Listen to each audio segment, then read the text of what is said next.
Hello everyone and welcome back to channel. Today I'm working on the GE washing machine.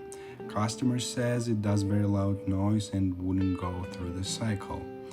The first thing I checked, it was a drum. It moves very freely, it shouldn't be like that.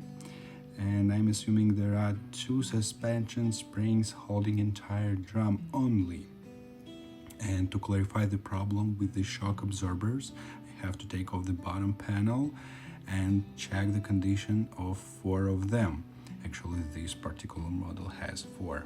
So here is my flashlight, turn on the light, and here we go.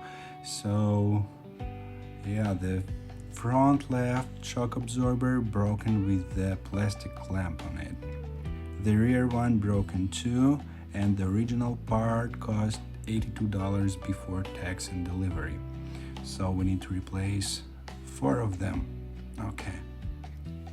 And do not tell me you find the part for the full kit on Amazon for $30. You can use any spare parts you want, but only for your own risk. Thank you for watching this video, subscribe for more, and see you next time.